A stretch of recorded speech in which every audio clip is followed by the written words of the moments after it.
blood typing. So when we are talking about blood typing, we're talking about the four blood groups, A, B, and O. And this is a table showing the distribution by race and ethnicity. So if you're Asian, you're looking for the orange columns. And if you're Hispanic, you're looking for the yellow ones. If you're white, you're looking for pink. And if you're Black, you are looking for the red ones. And if you're Native American, you're looking for the green ones. What you'll notice is that type O blood is the most common for all. However, type A is the most common in several European countries. So if you have European ancestry, you have a very good chance of having type A blood. And type B is very common in Central Asia, India, and the Far East. So if you have um, ancestors who are from that part of the world, you have a high chance of having type B blood. So when we are looking at your blood, we are talking about your red blood cell having proteins on the surface of the blood. And these proteins are co-dominant. These genes are co-dominant.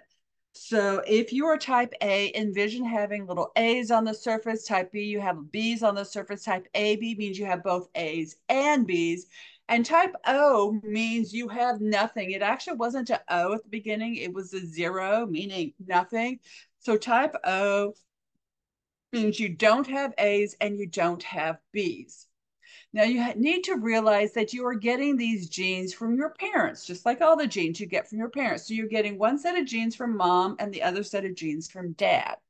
So if we look at blood type A, you could have gotten an A from mom and an A from dad, in which case your genotype would be AA.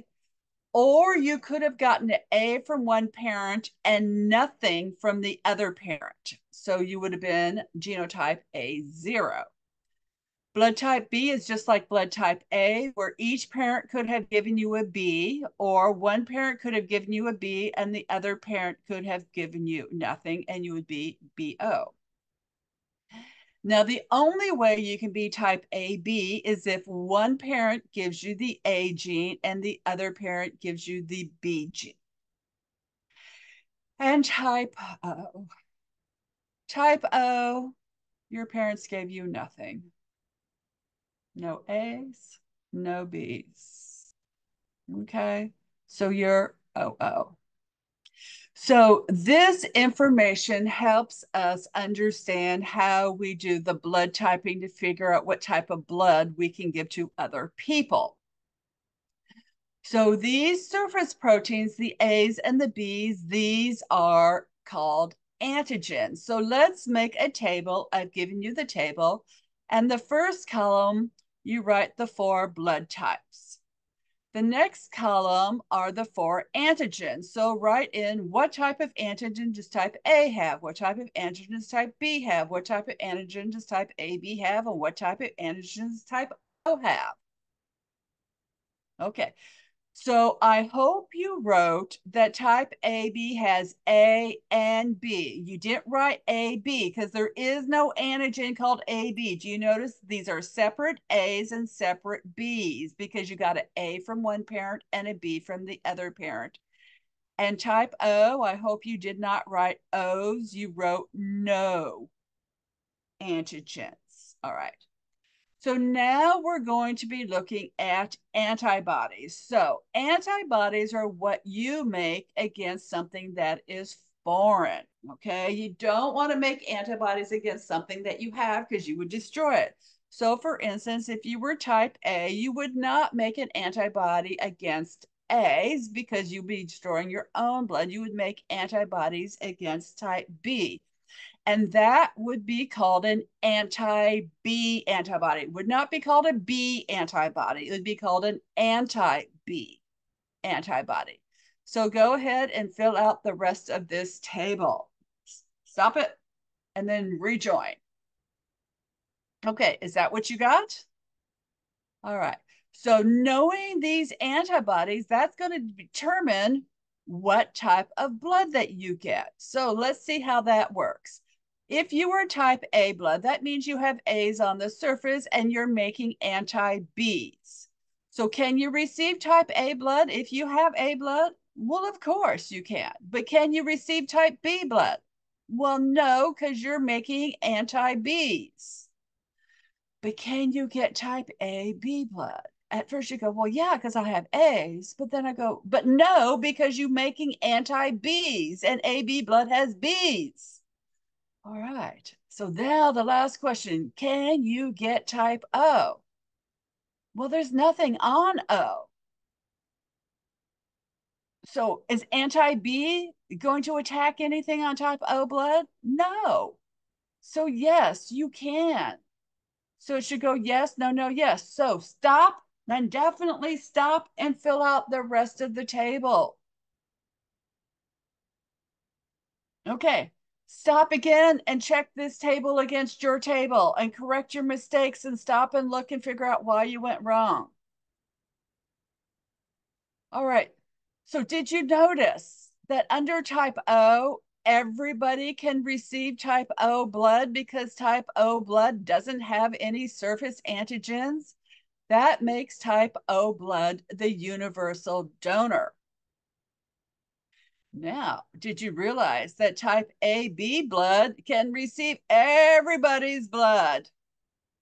So if you were in an accident, you'd want to be type A bleed because you can get everybody's blood. Does that make type AB a universal donor? No, because the only person that can get type AB blood is type AB. What it does is it makes type AB the universal recipient. All right, but now there's one more thing, because I'm sure you've always heard about like B positive, A negative, AB positive, O negative. That involves something called the Rh antigen or the Rhd antigen. So, yes, it's a D antigen, but yes, most of the time people talk about positive and negative.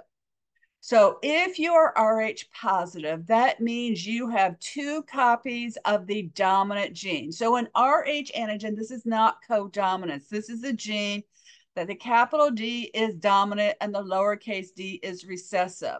So if you have two copies of the dominant gene or even one copy of the dominant gene from one parent and one copy of the recessive gene from the other parent, you are Rh positive.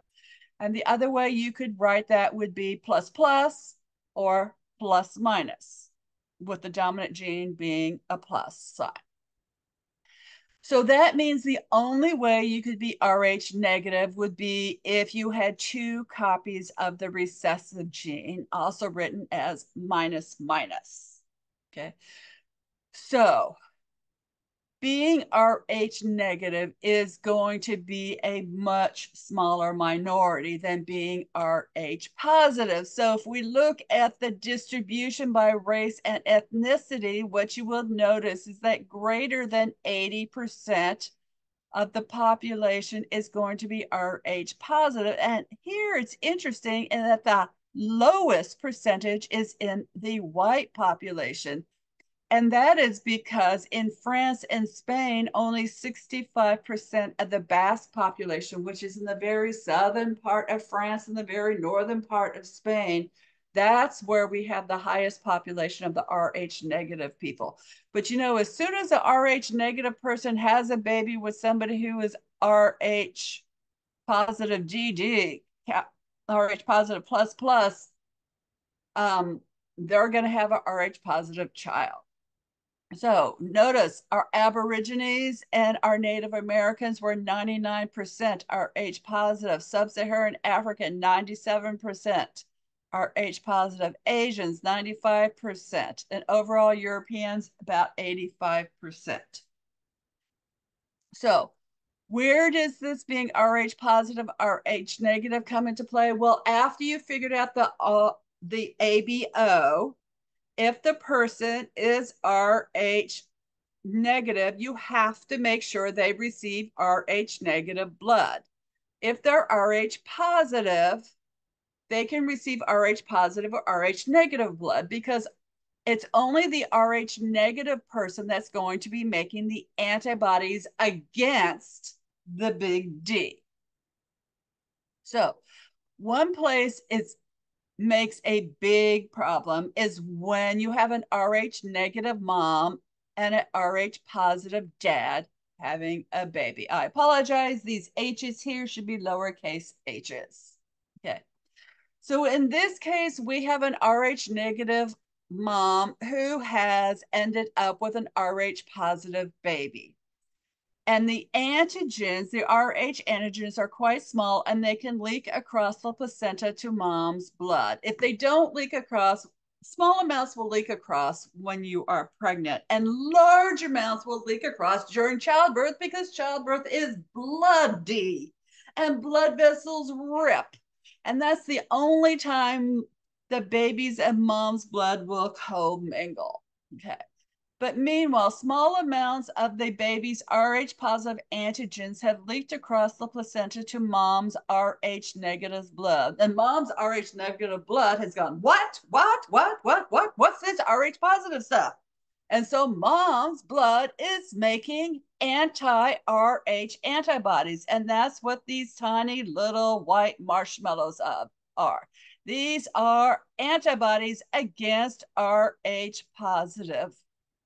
So they're going to destroy the baby's Rh positive cells in the mom's blood. Okay. During the first pregnancy, only a small amount are made. But then, as I said, during childbirth, there's going to be more blood made. And so mom's going to be making more of these antibodies. And if nothing happens during the second pregnancy, if mom has another Rh positive baby, she's going to be making tons of anti-Rh antibodies, and these antibodies are small and they are going to be crossing the placenta, and now they're going to be destroying the baby's red blood cells inside the baby, causing an anemia in the baby, breaking down the baby's red blood cells. And as we learned in recycling the red blood cells, that causes bilirubin to be produced, and this is going to give high bilirubins, and the baby's brain is very susceptible to bilirubin and will cause brain damage and can even cause death. And this disease is called hemolytic disease of the newborn.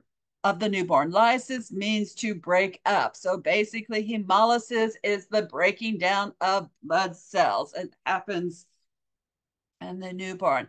And so now what the good news is, with modern medicine, as in the last 30, 40 years, we have a medicine called RhoGAM that we give within 72 hours of the birth. And what it contains is anti-Rh antibodies, which are, we give it to the mom, and it attacks any of these baby's red blood cells in the mom's blood and prevents her from making those antibodies. So in subsequent pregnancies, she won't recognize and make massive amounts of antibodies. You'll learn about this when we come back and we talk about the immune system. So we will have prevented her from having a big spike of antibodies. All right.